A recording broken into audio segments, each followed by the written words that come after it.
Lors de la chute du fascisme et de l'exécution de Benito Mussolini en 1945, Eda Mussolini, la fille aînée de Benito Mussolini, a vécu l'un des épisodes les plus traumatisants de sa vie. Elle a été témoin de l'exécution de son père, pendu à côté de son amante Clara Petacci sur la Piazzale Loreto. Bien qu'elle ne soit pas directement impliquée dans le gouvernement, Eda était très proche du pouvoir en tant qu'épouse de Galeas. Ciano, ministre des Affaires étrangères, est l'un des hommes les plus influents du régime. Cependant, lorsque son mari fut exécuté sur ordre de Mussolini lui-même en 1944 pour trahison, Eda rompit avec son père et s'enfuit en Suisse avec des documents secrets connus sous le nom de journaux de Ciano. Là, elle fut capturée par les autorités alliées et plus tard remise à l'Italie, où elle fut emprisonnée pendant 2 ans. Après sa libération, il vécut discrètement et écrivit ses mémoires. D'autres descendants de Mussolini ont également eu une présence publique en Italie. Sa petite-fille Alessandra Mussolini, ancienne mannequin et actrice, était députée et eurodéputée, défendant l'héritage familial. Sa fille Caterina a montré un intérêt politique, bien que discret. Rachele Mussolini, petite nièce du dictateur, est désormais conseillère à Rome pour Fratelli d'Italie. Chaussures suspendues, la capture et l'exécution macabre du leader fasciste Benito Mussolini. La Fiat 1100 roulait à toute vitesse sur la route qui relie Milan à la petite ville italienne de Dongo. Le conducteur, le partisan communiste Walter Audisio, plus connu sous le nom de Colonel Valerio, regardait droit devant lui, évitant tout contact visuel avec ses passagers. Sur le siège arrière, le leader fasciste Benito Mussolini et son amante, Clara Petacci, se tournaient et se retournaient nerveusement. Berlin était tombé aux mains des soviétiques et les troupes alliées libéraient l'Italie une ville à la fois, dans une avancée incessante qui promettait l'impossible retour au pouvoir du duché. Malgré tout cela, Mussolini s'attendait à être traduit devant un tribunal civil et nourrissait un vague espoir de s'échapper vivant avec sa femme. L'homme assis à l'arrière de la Fiat avait créé le fascisme dans toute l'Europe. Après avoir pris le pouvoir en Italie, Mussolini servit de grande inspiration à un autre dictateur qui mourut finalement aux côtés de sa femme, Adolf Hitler. Bien que le pouvoir de Mussolini se soit avéré bien inférieur à celui du Führer, à long terme, l'Italien a étendu le mouvement nationaliste d'une main de fer dans tout son pays. L'ordre que les chemises noires ont apporté en Italie était chargé de sang et de plomb, et des millions de personnes ont été assassinées dans les quartiers les plus pauvres des provinces, tandis que les Roms, les Juifs et d'autres groupes ethniques étaient déportés dans des camps de concentration. La plus grande différence entre Hitler et Mussolini est que l'Italien a produit un désastre militaire après l'autre pendant la Seconde Guerre mondiale, au point de nuire à ses alliés allemands, ce qui a conduit la Wehrmacht à refuser de combattre aux côtés de l'armée royale italienne. Mais ce souhait a été complètement brisé lorsque Audisio a conduit la voiture dans une ferme isolée et a forcé ses passagers à sortir. Là, l'attendait un peloton d'exécution composé de miliciens, rebelles du Parti communiste qui avaient combattu aux côtés des forces alliées pour libérer l'Italie du joug du fascisme. Le grand chef des chemises noires, qui fut autrefois l'inspiration de Francisco Franco ou d'Adolf Hitler lui-même, fut conduit vers le mur avant de la maison. Là, il affronte son destin final, aux côtés de la femme qu'il aimait. Il existe plusieurs versions des dernières secondes du Duce, racontées par ses propres bourreaux. L'un d'eux a dit qu'il se comportait comme un lâche et qu'il ne pouvait pas regarder les fusiliers dans les yeux. Un autre prétend qu'il s'est redressé avec un regard hautain et a crié « Visez le cœur !» Quoi qu'il en soit, Benito Mussolini est mort le 28 avril 1945 à 4 heures de l'après-midi, mettant fin à la Seconde Guerre mondiale en Italie. Mais bien que la guerre contre l'Axe soit terminée, les communistes italiens considèrent la mort du Duce comme une punition exemplaire. À la fin du mois d'avril, Hitler était toujours dans son bunker, même si l'armée rouge marchait dans les rues de Berlin. Les corps de Mussolini et de sa maîtresse ne furent pas enterrés après leur mort, mais furent chargés sur un camion et transportés à Milan, où ils arrivèrent le 29 avril. Bien qu'il fût interdit de toucher le corps du fasciste pendant le transport, une fois arrivés dans la métropole, les partisans les exposèrent publiquement sur la place Loreto.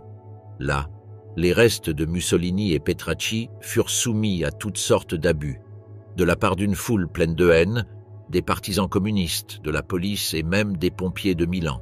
Dans l'après-midi, les coups, les coupures et autres profanations avaient laissé le corps du duce méconnaissable et complètement défiguré, bien que le corps de Clara Petracci n'ait pas été aussi gravement endommagé, probablement parce que le dictateur était au centre du mépris violent du peuple italien.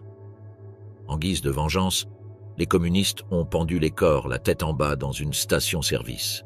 Ce n'était pas arbitraire, car c'était la même méthode d'humiliation publique post-mortem que celle utilisée par les hommes de Mussolini pour punir les communistes rebelles. En fait, les corps de 15 partisans antifascistes avaient été pendus de cette manière dans cette même station-service quelques mois avant que le corps du duce lui-même n'orne ce sinistre spectacle, une curieuse célébration à la fois du triomphe et de la vengeance. Aujourd'hui encore, on débat pour savoir si cette manière de traiter les corps du duce et de sa femme était correcte, ou s'il s'agissait d'un excès de brutalité qui révélait le pire côté des mouvements rebelles. Et toi, qu'en penses-tu? Laissez-nous votre avis dans la section commentaires ci-dessous. La vérité est que la mort de Mussolini a eu un impact profond sur le reste des mouvements fascistes européens et a même contribué à façonner la mort d'Adolf Hitler. Nous entendons par là que plusieurs sources ont affirmé que le Führer, alors qu'il se cachait dans son bunker pour échapper à l'avancée des soviétiques, a reçu des photographies des cadavres défigurés du duce et de sa maîtresse. C'est la vue de ces atrocités qui, selon les récits de Hermann, Göring poussa Hitler à ordonner qu'après sa chute, ses restes et ceux d'Eva Braun soient brûlés dans la cour de la chancellerie. Le Führer craignait profondément que leurs corps ne tombent entre les mains des communistes pour être humiliés publiquement, et il considérait les outrages contre Mussolini et Petracci comme des actes de sauvages et non d'humains. Certains historiens affirment également que la nouvelle a profondément affecté Hitler et l'a finalement conduit à démissionner, ce qu'il fera 2 jours plus tard, le 30 avril 1945. Cependant, alors que la plupart des descendants d'Hitler préférèrent se cacher et signèrent même un pacte de non-reproduction, bannissant ainsi à jamais les gènes du Führer de notre terre, les enfants et petits-enfants de Mussolini préférèrent prendre d'autres chapitres et forger leur propre histoire.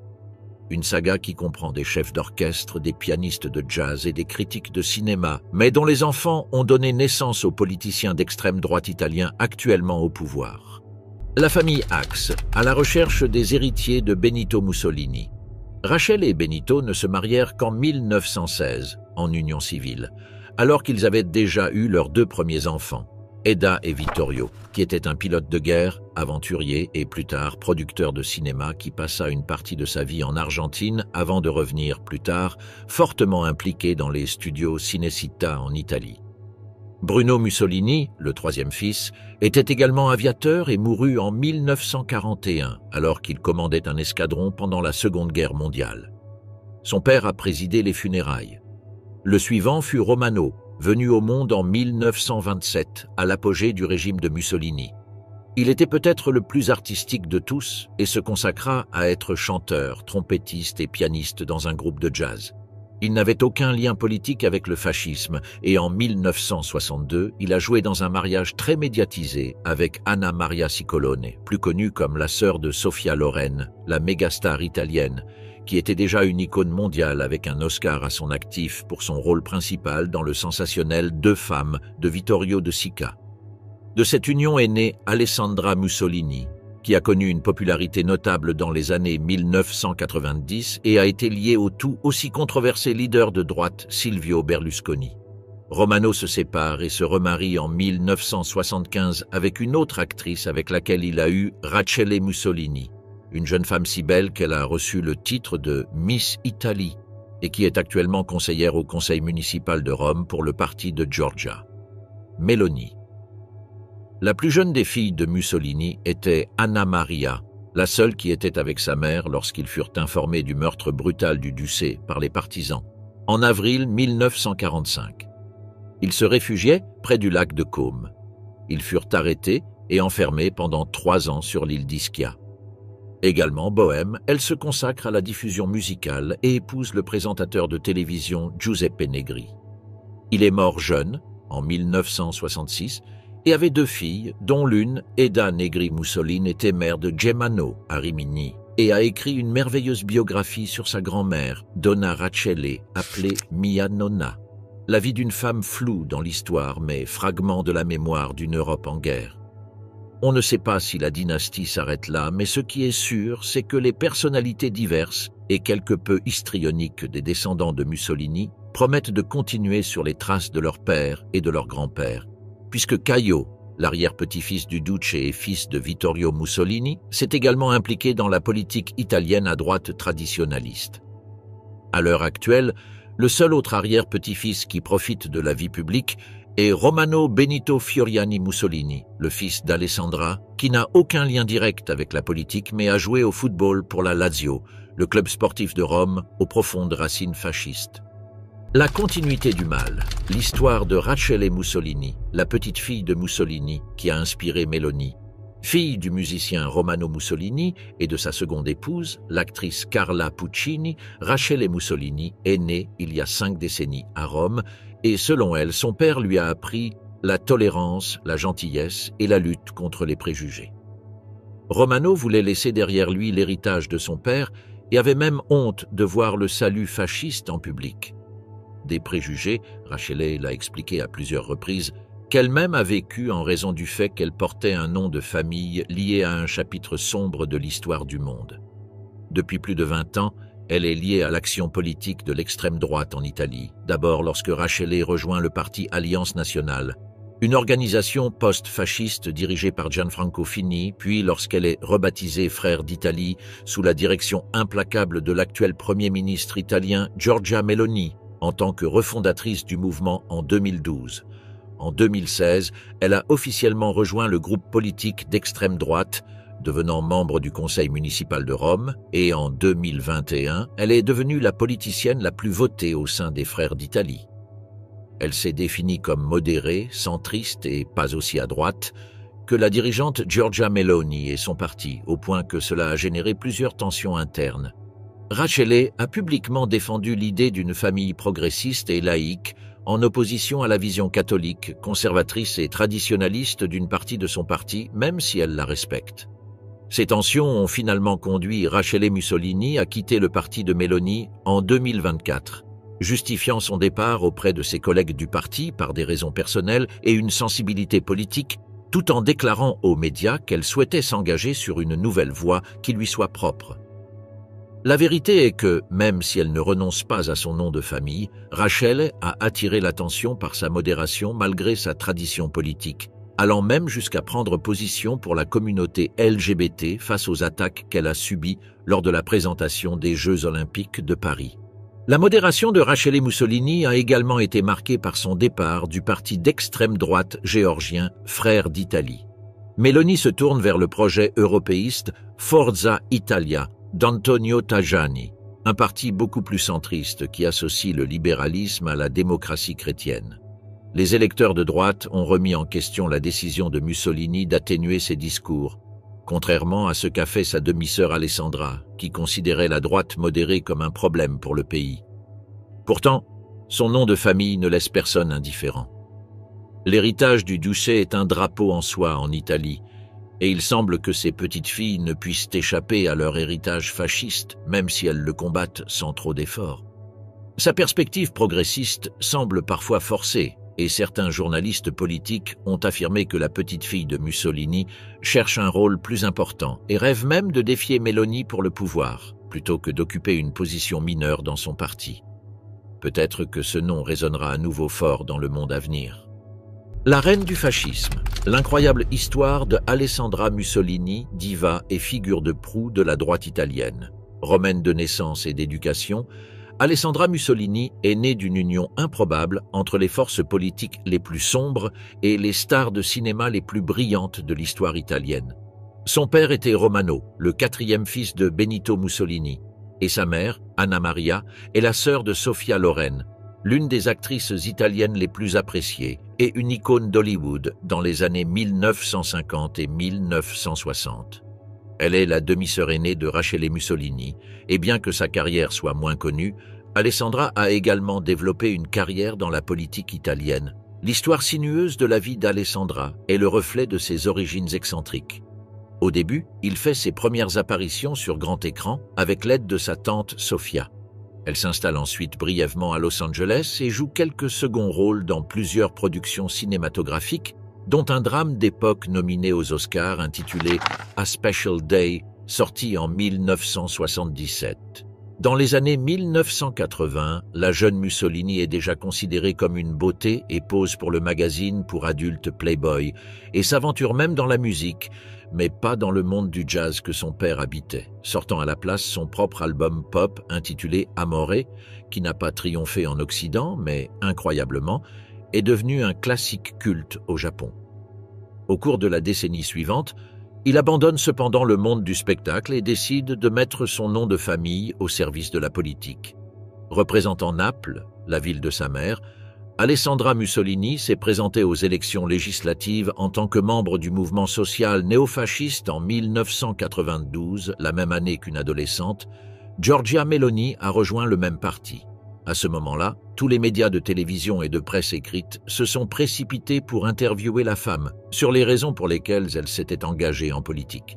À laquelle elle a répondu « Avec mon grand-père, au moins, il y avait une position, un sens des responsabilités, un bon sens et un amour pour l'Italie qui n'existe plus. » Alessandra a finalement été élue députée et a servi comme telle pendant 12 ans jusqu'à ce qu'en 2003, elle décide de quitter son parti, qui avait été converti en un projet plus modéré appelé Alliance nationale et dirigé par Gianfranco Fini, qui a qualifié le fascisme de « mal suprême » et a provoqué la colère d'Alessandra.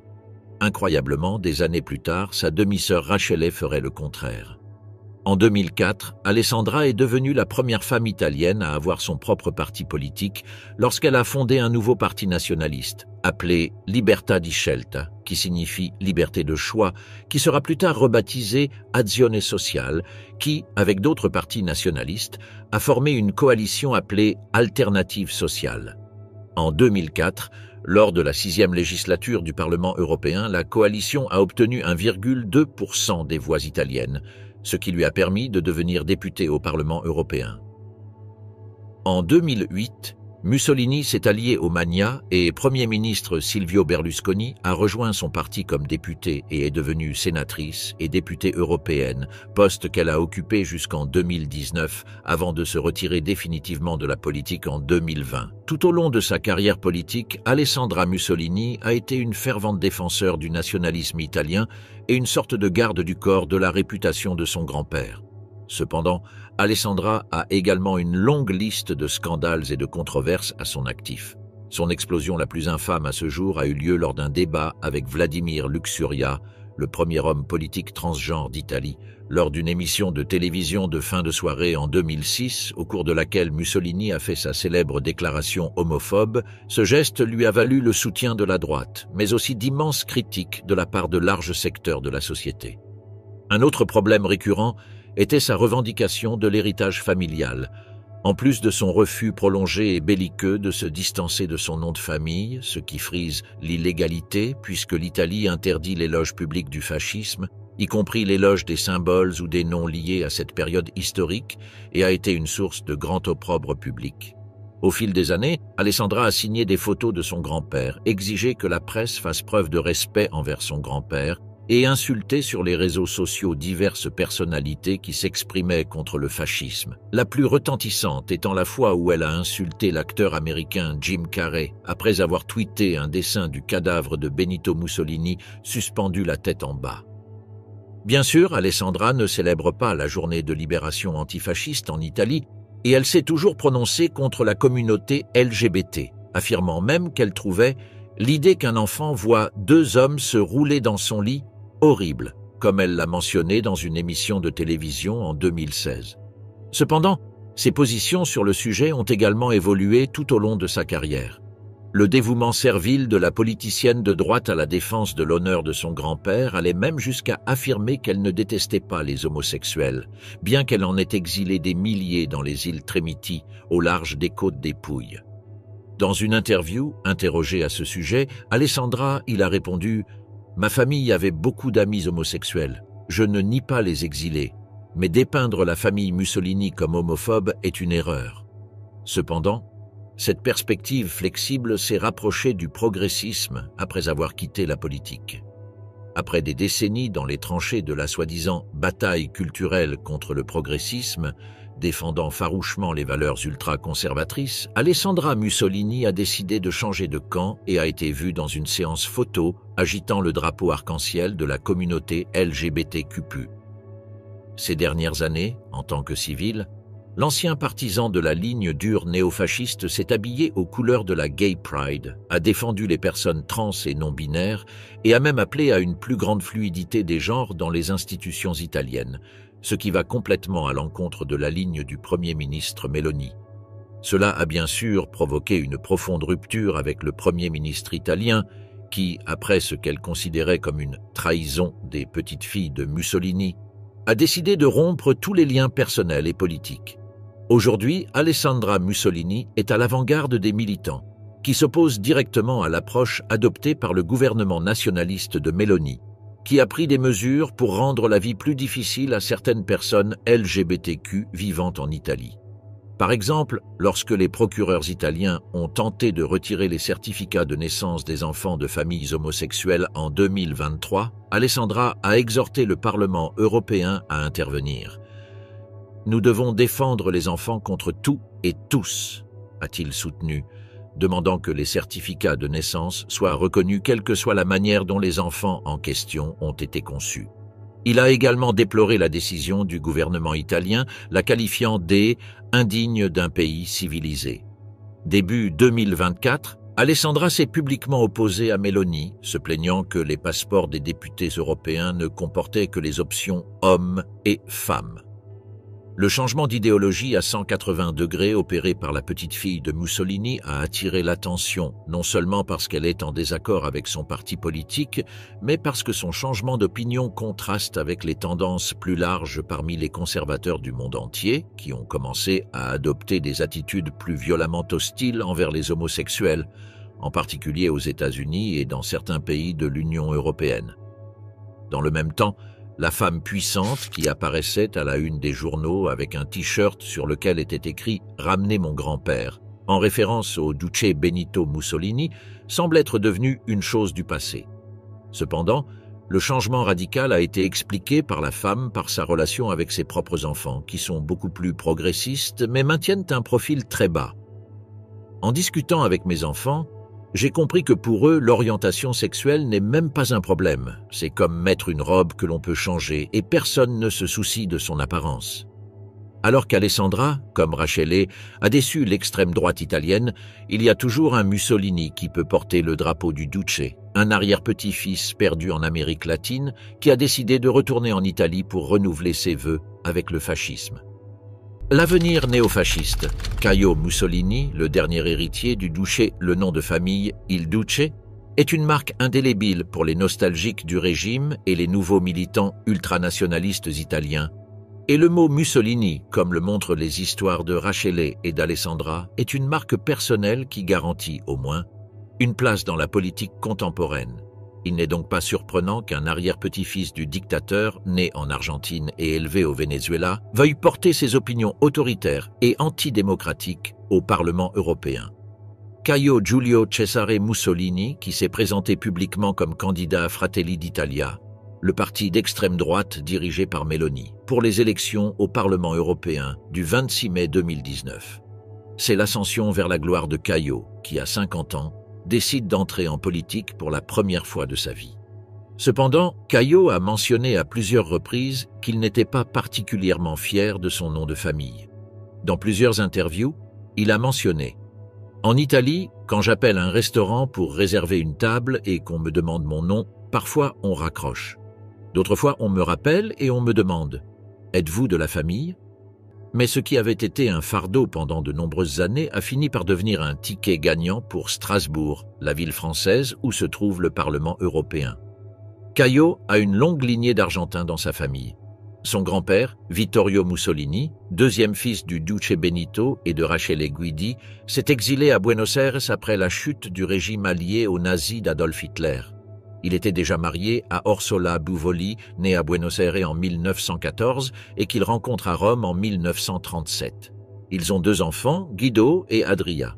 Ils se séparent et Vittorio rencontre Monica Buzzegoli de Rosario, qui n'a que 15 ans et 20 ans de moins que lui, avec qui il retourne en Italie. Guido, qui a grandi dans la capitale argentine, a toujours ressenti de la nostalgie pour la ville qu'il aimait. En tant qu'Argentin, il a épousé Marta Valeros et a eu 2 enfants, Caio et Martina. Il a divorcé et s'est remarié avec Anna Maria Ricci, avec qui il a eu 2 autres enfants, Orsola et Vittoria. Caio est né à Buenos Aires le 4 mars 1968. Curieusement, Caio est quelques années plus âgé que sa tante Rachele, née en 1974.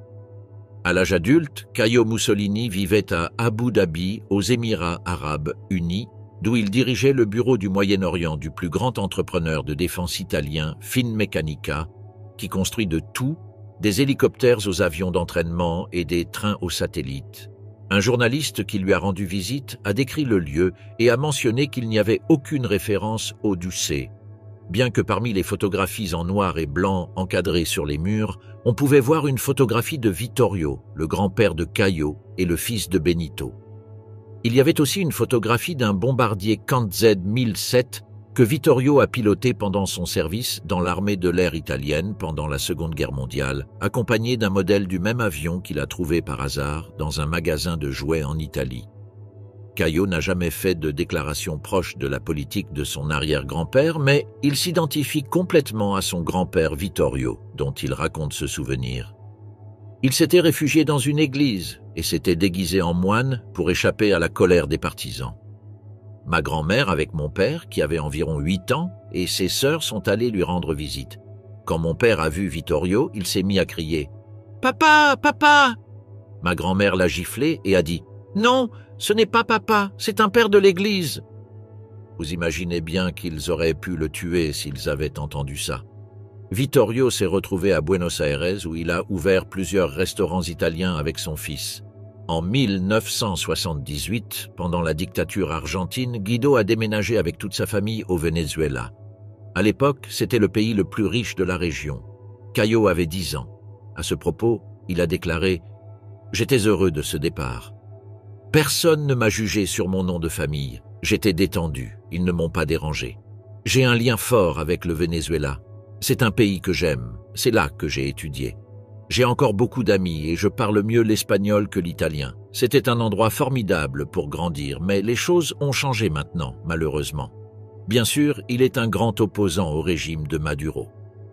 En 1986, il est admis à l'Académie navale italienne, un processus qui s'avère très difficile pour lui, car il doit étudier sous pression et dans un environnement exigeant. Le niveau de préparation était très élevé. Finalement, il est devenu officier de sous-marin. Caio a déclaré « Je me suis engagé pour 2 raisons. Premièrement, l'équipage d'un sous-marin est très réduit, ce qui implique d'emblée de grandes responsabilités. Deuxièmement, j'ai aimé l'environnement, c'était comme une famille. Il fallait être très pragmatique. » Au sein de la force, il a passé 8 ans sous l'eau, dont il se souvient avec une certaine nostalgie. À ce propos, il a déclaré « C'est une expérience unique et enrichissante. Il n'y a pas d'individualisme. Tout est partagé. C'est un tout petit espace. Même le lit est partagé à tour de rôle. On est entouré par la mer, mais souvent il n'y a pas d'eau, même pas pour se baigner. Et le pire, c'est la nourriture. Donner de la nourriture d'astronaute à des Italiens est un affront grave. Au cours de ses années de service, il a participé à diverses missions de l'opération militaire de l'OTAN contre la République fédérale de Yougoslavie au soutien de l'armée et des marines italiennes en Albanie et au Kosovo. En 1998, il prend le commandement du navire de guerre italien MTC Gorgona A5347. Un an plus tard, il décide de prendre sa retraite pour créer sa propre entreprise. C'est à ce moment-là qu'il a fini par vivre dans le golfe Persique. 10 ans plus tard, il a cru qu'il était temps de se consacrer à la politique et de tirer profit de son nom de famille, très demandé par tous les petits partis de droite et néofascistes du monde entier. Mon arrière-grand-père a fait beaucoup de bonnes choses et a commis quelques erreurs, mais nous devons nous concentrer sur les principes de restauration de la souveraineté et de protection de notre pays et de notre famille, a-t-il déclaré dans son premier discours. Actuellement, Caio se consacre à l'écriture sur l'immigration. Et bien qu'il ne fasse plus partie du gouvernement de Meloni, il reste membre du parti et aspire à être à nouveau candidat à l'avenir. revendiquant l'héritage de son grand-père, bien qu'il insiste sur le fait que le fascisme est mort en 1945 lorsque les partisans ont assassiné Mussolini. L'héritier illégitime, l'incroyable histoire du fils méconnu de Benito Mussolini. Enfin, nous aborderons la mort du fils illégitime de Mussolini, car cette histoire est imprégnée de mystères et de trahisons possibles. Pour comprendre ces événements, il faut d'abord approfondir un peu plus les origines de celui qui deviendra le Duce. Benito Mussolini est né en 1883 dans une famille modeste. Son père était un forgeron aux idéaux socialistes qui a profondément influencé la façon de penser de son fils. Lorsqu'il quitta l'enfance et devint adolescent, il étudia dans une école dirigée par des moines qui détectèrent quelque chose d'étrange dans sa personnalité. On disait qu'il était timide, même s'il devenait parfois rebelle et défiait ses aînés. Il est clair que dès son plus jeune âge, il portait en lui la volonté de rompre avec l'ordre établi et de modifier le cours des choses. En 1902, Mussolini s'installe en Suisse pour éviter le service militaire obligatoire dans l'armée italienne. Lors de son séjour à l'étranger, il est entré en contact avec des militants de gauche qui lui ont appris que l'action directe et le recours à la violence étaient nécessaires pour renverser le gouvernement. Il est devenu un socialiste militant et a adopté la ferme conviction que la démocratie était une pantomime du capitalisme visant à subjuguer les travailleurs et devait donc être détruite. En 1904, il retourne en Italie, car il y a une amnistie générale pour tous ceux qui ont fui leurs obligations militaires, comme c'est son cas. 5 ans plus tard, il travaillait déjà comme journaliste et obtint un emploi de secrétaire à Trente, une ville située dans l'Empire austro-hongrois. C'est précisément ici que sa première femme est née. Bien que les détails de la vie privée de Mussolini à cette époque soient inconnus, on sait qu'aux alentours de 1910, il forma un couple avec Ida d'Alser, la fille d'un homme politique mineur. Elle possédait un salon de beauté à Milan qui était souvent fréquenté par les femmes italiennes de la haute société. D'Alser gagnait beaucoup plus d'argent que son mari, qu'elle aidait financièrement car il traversait une période personnelle difficile à l'époque. Mussolini avait été expulsé du Parti socialiste pour avoir favorisé la participation de l'Italie à la Première Guerre mondiale. Le futur dictateur fonda son propre journal nationaliste de droite grâce à l'argent de d'Alser. On dit qu'elle aurait été jusqu'à mettre ses bijoux en gage et vendre son salon, tout cela dans le but de lui faire plaisir et de financer ses activités politiques. Ils se marièrent en 1914 et l'année suivante, ils eurent leur premier et unique enfant qu'ils nommèrent Benito Albino Mussolini. La vie du garçon fut difficile dès le début car son père trompait sa mère avec de nombreuses femmes. Le mariage fut bref et prit fin lorsque Mussolini abandonna sa femme pour l'une de ses maîtresses, Rachele Guidi, avec qui il eut plusieurs autres enfants. D'autre part, il n'a jamais accepté Benito Albino, qu'il n'a jamais considéré comme son véritable descendant, et a fait tout son possible pour oublier son existence. À la fin de la Première Guerre mondiale, à laquelle il participe comme soldat, le futur Duce fonde le parti fasciste et, en 1922, il mène la célèbre marche sur Rome accompagné de 25 000 paramilitaires surnommés les Chemises Noires. Le roi d'Italie, impressionné par cette démonstration de force, le nomma Premier ministre de son cabinet, lui donnant ainsi la clé du gouvernement et lui permettant d'entamer le chemin de la dictature. Mussolini savait que, pour être accepté par la population, il devait présenter l'image d'un homme au passé sans tache, sans aucun antécédent d'immoralité ou d'indécence. Si l'on apprenait qu'il n'avait jamais divorcé de sa première femme et qu'il avait épousé une autre femme, sa carrière pourrait être considérée comme terminée. Techniquement, il était bigame et il a également abandonné son fils. La première chose que fit le Duce fut de placer une garde policière autour de sa première femme, Ida d'Alser, pour s'assurer qu'elle ne parle pas. Il a également ordonné que Benito Albino soit surveillé et que tous les documents et dossiers bureaucratiques relatifs à son mariage raté soient détruits. Rien de tout cela ne suffit à faire taire d'Alser qui dénonce Mussolini comme un adultère et un traître à la patrie, puisqu'il aurait accepté des pots de vin des Français pendant la Première Guerre mondiale. Le dictateur, voyant que son ex-femme ne restait pas silencieuse, la fit arrêter en 1926 et interner dans un établissement pour malades mentaux. Les médecins ont décidé de la déclarer folle et incapable de prendre soin d'elle-même. Elle a donc dû rester là indéfiniment. Après 11 ans dans une camisole de force, Ida Dalser est décédée pour des raisons inconnues, bien que l'on soupçonne qu'il s'agissait d'une hémorragie cérébrale.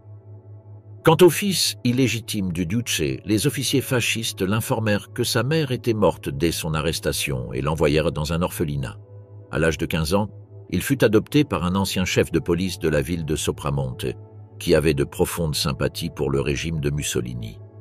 Les experts supposent que c'était la façon du dictateur de garder le jeune homme sous contrôle sans entrer en contact direct avec lui. La vie du garçon fut cependant difficile, car même s'il savait qui était son vrai père, il lui était interdit de lui donner un nom et il fut même contraint de changer son nom de famille en Bernardi. Lorsque Benito Albino a atteint l'âge adulte, il s'est enrôlé dans la marine royale italienne. Il est donc probable qu'il ait combattu pendant la Seconde Guerre mondiale. Malgré tous les avertissements, le garçon a continué à prétendre qu'il était le premier-né du Duce. Cela a conduit à son arrestation et à son internement dans un établissement psychiatrique de Milan, tout comme sa mère. Ce qui s'est passé ensuite est entouré de mystères. Le 26 août 1942, Benito Albino est déclaré mort par les médecins qui le soignent. La cause de sa mort n'est pas claire, car une version affirme qu'il est mort après avoir reçu une injection d'une surdose de médicaments pour provoquer un coma.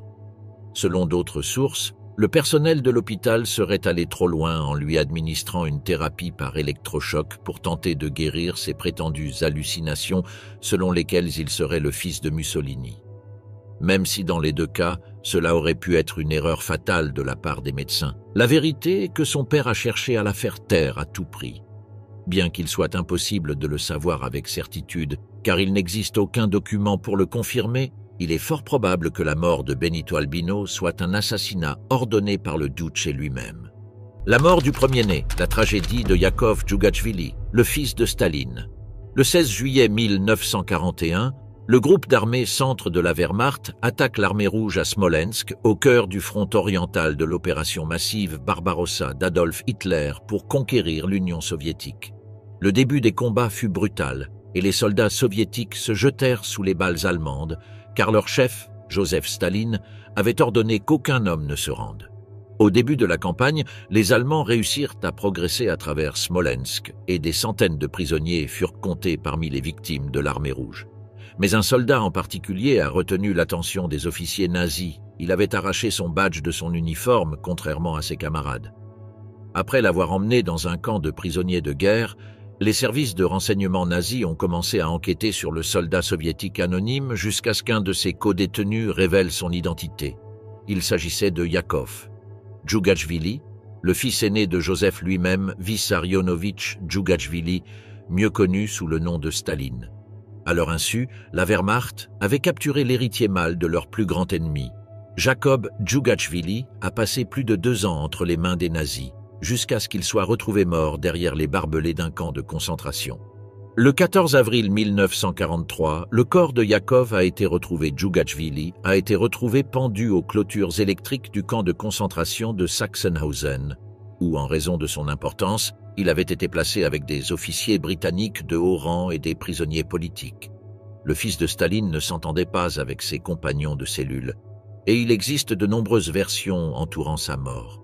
Certains ont affirmé qu'il avait été assassiné par les Allemands après que Staline eut refusé de négocier un échange de prisonniers, ce sur quoi nous reviendrons plus tard.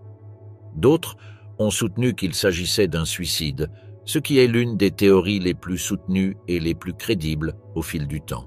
Bien qu'en raison de sa relation complexe avec Staline, certains n'excluent pas qu'il s'agissait d'une opération soviétique secrète pour libérer les Allemands d'un puissant atout de négociation. Même le célèbre romancier Milan Kundera l'a dédié à Yakov Djougachvili, écrit un chapitre de son livre primé, « L'insoutenable légèreté de l'être », qui détestait le comportement de l'homme soviétique, et même si certaines de ces hypothèses sont plus acceptées que d'autres, le doute persiste au fil du temps. Pour comprendre la complexité de la question, il faut comprendre que Joseph Staline avait une relation extrêmement difficile avec son fils. Yakov est né en 1907, alors que Staline était encore un jeune idéaliste révolutionnaire, entièrement dévoué à la lutte des classes et sans aucune fonction politique. Alors qu'il n'avait que 9 mois, La mère du garçon mourut et Joseph décida d'envoyer son premier-né chez des parents éloignés pour qu'il s'occupe de lui pendant qu'il consacrait toute sa vie au soulèvement du prolétariat. Ainsi, père et fils furent physiquement séparés pendant plus de 14 ans, même si la distance émotionnelle allait durer pour toujours. Même lorsque Yakov, alors adolescent, décida de retrouver son père, qui était déjà devenu commissaire du peuple de l'Union soviétique, Staline ne parvint pas à créer de lien avec son fils. Le caractère de Yakov faisait que son père le détestait pratiquement car c'était un enfant timide, manquant d'affection et avec une certaine tendance à la dépression. Staline considérait son fils adolescent comme faible et lâche. Durant sa jeunesse, Yakov a commencé à étudier l'ingénierie à Moscou, mais son père a insisté pour que le jeune homme s'enrôle dans l'armée et il l'a fait, obtenant son diplôme d'officier d'artillerie en 1941, quelques semaines avant que les Allemands n'avancent contre l'Union soviétique. La vie de Yakov, qui à peine sorti de l'académie militaire, fut envoyé au front pour résister à l'opération Barbarossa d'Hitler, à la demande personnelle de son père. Joseph Staline voulait s'assurer que ses fils ne soient pas des lâches, et Yakov et son demi-frère, Artyom Sergeyev, étaient stationnés à Smolensk, l'une des régions qui subirait en premier l'assaut de la Wehrmacht. La bataille de Smolensk a commencé le 10 juillet 1941 et a été l'une des principales campagnes de l'opération Barbarossa. Le groupe d'armées, centre d'Adolf Hitler, reçut l'ordre d'avancer sur le front de l'Est à tout prix, et Joseph Staline, à son tour, ordonna à ses hommes de s'assurer qu'aucun d'entre eux ne se rende. Le dirigeant de l'Union soviétique avait donné l'ordre de ne pas reculer d'un pas, qui obligeait ses officiers à exécuter leurs propres hommes s'ils se rendaient. Et parmi ces officiers se trouvait Yakov, qui servait comme lieutenant dans le 14e régiment d'obusiers de la 14e division blindée de l'armée rouge.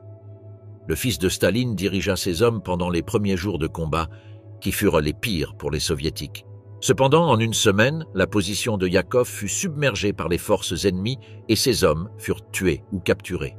Le jour où Staline a pleuré la mort cruelle de Yakov Djougachvili dans un camp nazi, c'est ici que l'histoire commence à se ramifier, car à partir du moment de sa capture, les événements ont plusieurs versions.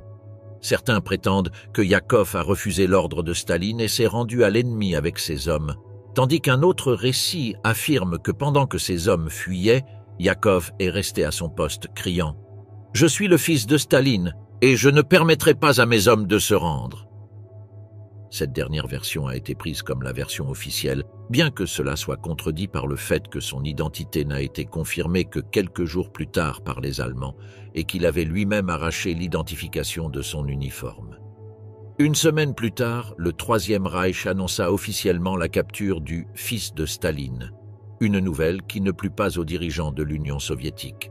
Staline pensait que c'était un signe de faiblesse, et certaines sources proches affirment qu'il aurait préféré que son fils soit hors de portée sur le champ de bataille plutôt que de tomber entre les mains des Allemands. Pendant ce temps, les nazis exploitèrent l'identité de Yakov dans leur propagande, notamment sur des photographies où il était vu souriant aux côtés d'officiers nazis et même vêtu d'un uniforme SS. Jacob Djougachvili bénéficiait d'un traitement préférentiel, du moins par rapport à ses compatriotes soviétiques qui furent torturés et affamés par les nazis.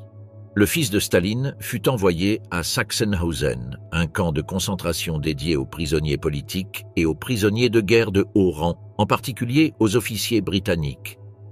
Alors que les prisonniers soviétiques mouraient sur leur propre terre ou dans des camps allemands, Yakov bénéficiait de visites quotidiennes d'officiers nazis qui voulaient se faire prendre en photo avec lui, et il participait à des événements qui lui apportaient un certain réconfort. 2 ans plus tard, Yakov reçut les premières nouvelles de son père, mais elles n'étaient pas positives. En 1943, après une campagne brutale, l'opération Barbarossa touchait à sa fin et le commandant de la puissante 6e armée allemande, Friedrich Paulus, s'était rendu à Stalingrad étant capturé par les soviétiques.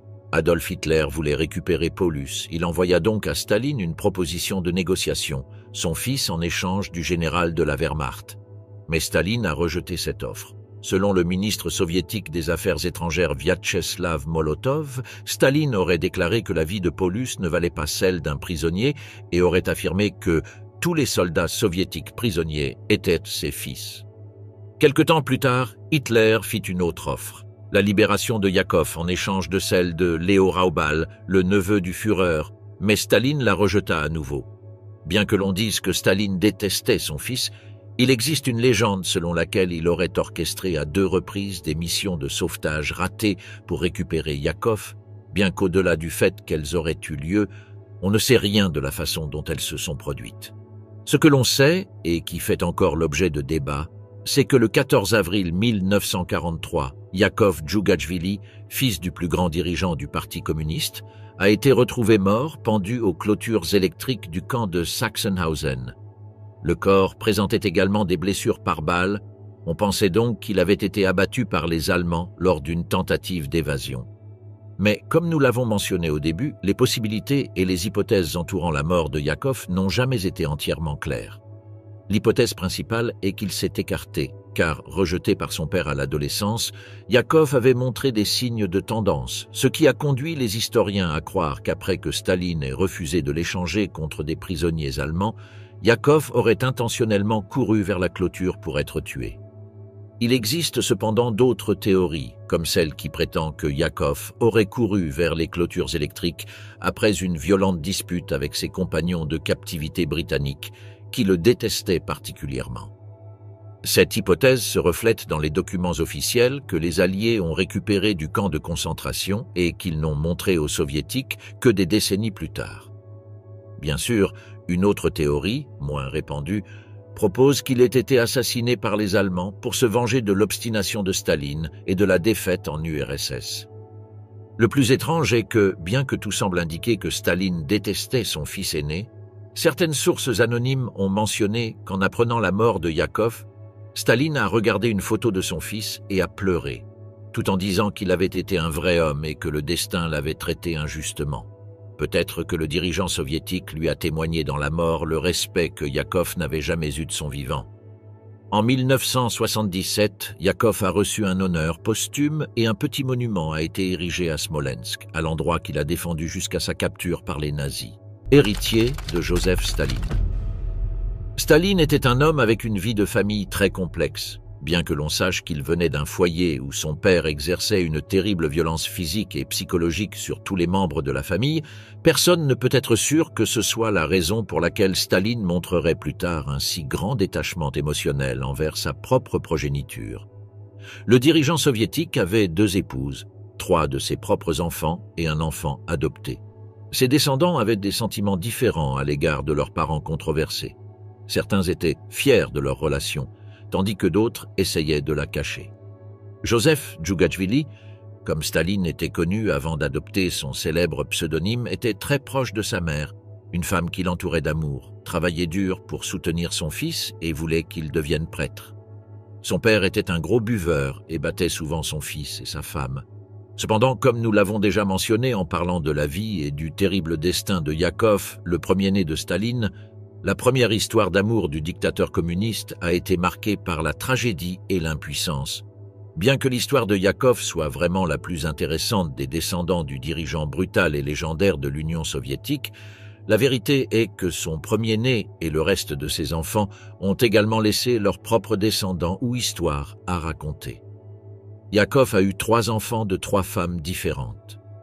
La fille de sa première femme est morte en bas âge, mais ses 2 autres enfants ont survécu jusqu'à l'âge adulte. En 1936, elle a eu un fils, Evgueni Djougachvili, né de sa compagne Olga Golicheva, qui, ironiquement, était une amie proche de la 2e épouse de Staline, Alilouyeva. À l'âge adulte, Evgueni est devenu historien militaire, a participé à de nombreux documentaires sur Staline et était un stalinien ardent qui a défendu l'héritage de son grand-père malgré les soupçons selon lesquels il avait ordonné l'assassinat de son père ou même l'avait laissé mourir aux mains des nazis. Evgueni a vécu à Moscou toute sa vie jusqu'à sa mort en 2013. Il a eu 2 fils, Vissarion, né en 1965, et Yakov, né en 1972. On sait peu de choses à leur sujet, bien que certaines sources journalistiques affirment que tous 2 sont encore en vie aujourd'hui. Les dernières enquêtes sur cette affaire ont révélé que Vissarion s'est enfui aux États-Unis où il a obtenu l'asile politique après avoir été battu en Géorgie à cause de son nom de famille.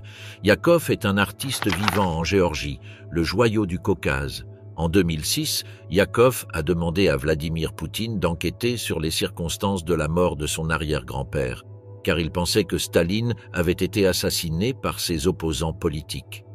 Nous revenons maintenant au premier-né de Staline, puisqu'en 1938, Yakov a eu une fille nommée Galina Djougachvili avec sa deuxième épouse, la danseuse Judith Meltzer.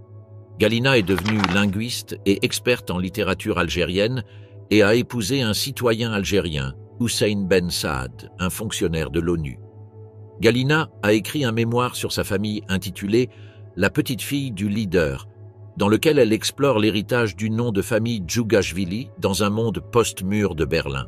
Galina est décédée en 2007, mais son fils, Selim Ben Saad, né en 1971, vit toujours à Moscou, dans l'appartement qui appartenait autrefois à son grand-père Yakov.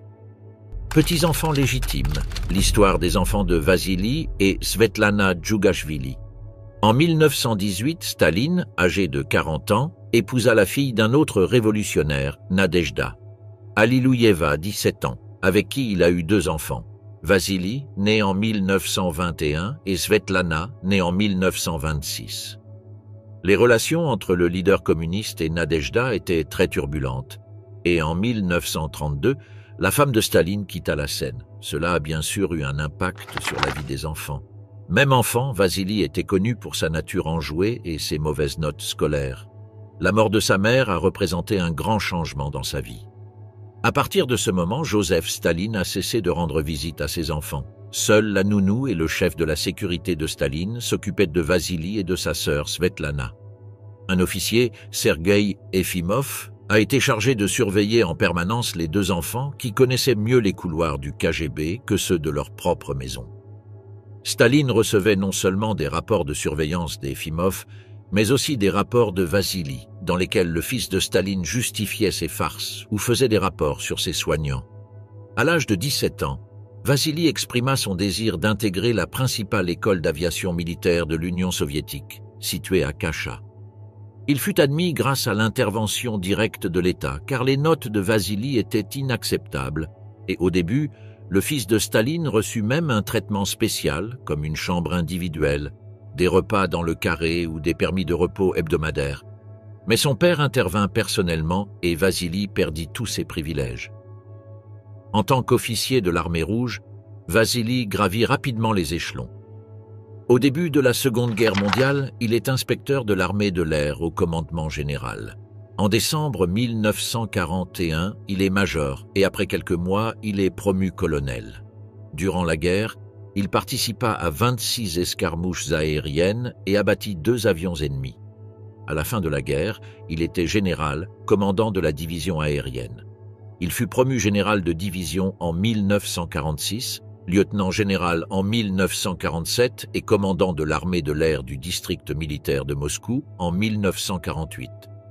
Cependant, il fut rétrogradé à la suite d'un accident d'avion lors d'un défilé militaire le 27 juillet 1952, lorsque Vassili insista pour que l'avion vole malgré le mauvais temps, probablement dû à l'ivresse, provoquant le crash de 2 bombardiers Tupolev 4. Contrairement à Yakov et à ses fils, Vassili portait officiellement et fièrement le nom de famille Staline. Cependant, après la mort de son père, la fortune de Vassili a pris un tournant. Il a été renvoyé des forces armées, emprisonné, puis exilé à Kazan et interdit de vivre à Moscou. Il a même été contraint de changer son nom de famille en Djougachvili. Vassili buvait beaucoup et, selon les rapports officiels, il est mort d'une intoxication alcoolique, bien que certains historiens doutent de cette théorie. En 1940, Vassili épousa Galina Bourdinkaya, avec qui il eut 4 enfants. Alexandre, Nadejda, Vassili et Svetlana, qui portaient presque tous le nom de famille Staline. Cependant, on en sait peu à leur sujet. Sa petite fille Anastasia, fille de Nadejda, la fille de Vassili, est toujours en vie. De plus, Vassili a adopté la fille de sa 3e femme et 2 filles de sa 4e femme. Ils portaient tous le nom de famille Djougachvili. Le plus célèbre des enfants de Vassili était son fils Alexandre Vassilievitch Burdonsky, né en 1941, juste au moment de la tristement célèbre invasion nazie de l'Union soviétique. Alexandre est né avec le nom de famille Djougachvili, mais l'a changé à l'âge adulte, profitant de son dévouement à l'art. et l'a utilisé comme pseudonyme. Alexandre était un metteur en scène de théâtre et un acteur jouissant d'une bonne reconnaissance locale, ce qui l'a amené à travailler dans plusieurs théâtres de Moscou et à devenir professeur dans certains instituts renommés, bien qu'il n'ait jamais atteint une renommée internationale. Selon certaines sources, quand il était jeune, Alexandre se sentait hostile envers son grand-père, mais plus tard, selon ses propres mots, il a réalisé l'ampleur de sa personnalité. Dans le même temps, il a critiqué l'attitude fanatique envers Staline de son cousin Evgueni, le fils susmentionné de Yakov, qui a nié publiquement les crimes commis par son grand-père. Alexandre n'avait pas d'enfant et est décédé d'un cancer à l'âge de 75 ans en 2017. La deuxième fille de Staline, avec Nadejda Alilouyeva, était Svetlana, qui, bien qu'elle l'ait à peine rencontrée, a décidé d'adopter le nom de famille de sa mère à l'âge adulte. Il est né en 1926 et n'avait que 6 ans lorsque sa mère l'a quitté. En 1967, Svetlana fuit l'URSS et s'installe aux États-Unis. Déjà en exil, il écrit un livre sur sa famille intitulé « 20 lettres à un ami » qu'il dédie à sa mère, tentant de recréer sa personnalité et sa relation avec Staline à partir des souvenirs de ses amis. Le livre est devenu un best-seller et lui a rapporté beaucoup d'argent, lui permettant de vivre une vie confortable aux États-Unis jusqu'à sa mort. Svetlana a eu plusieurs maris. De son premier mariage, il eut un fils, Joseph. Alilouyev, né en 1945, devenu chirurgien cardiaque et décédé de cause naturelle en 2008. Son fils, le petit-fils de Svetlana, Ilya Voznesensky, né en 1970, travaille actuellement comme architecte et n'a pas de profil public. Svetlana a ensuite épousé Yuri Jdanov, son deuxième mari, avec qui elle a eu une fille, Yekaterina, née en 1950. Lorsque sa mère a émigré, Yekaterina l'a reniée et a rompu tous les liens avec elle. Elle vit actuellement dans un village du Kamtchatka, où elle travaille comme volcanologue. Yekaterina ne parle jamais aux journalistes et rejette toute relation avec Svetlana Alilouyeva. Finalement, aux États-Unis, Alilouyeva a épousé William Peters et a donné naissance à une fille, Olga Peters, née en 1971, qui a ensuite changé son nom en Chris Evans. En 2016, des photos d'Evans habillé en style punk et arborant des tatouages et des piercings ont fait surface en ligne, provoquant un tollé parmi les internautes russes et devenant un sujet d'actualité internationale ridicule. Ainsi se termine le voyage à travers les descendants plutôt ordinaires d'un homme qui était craint par le monde entier, même par sa propre famille.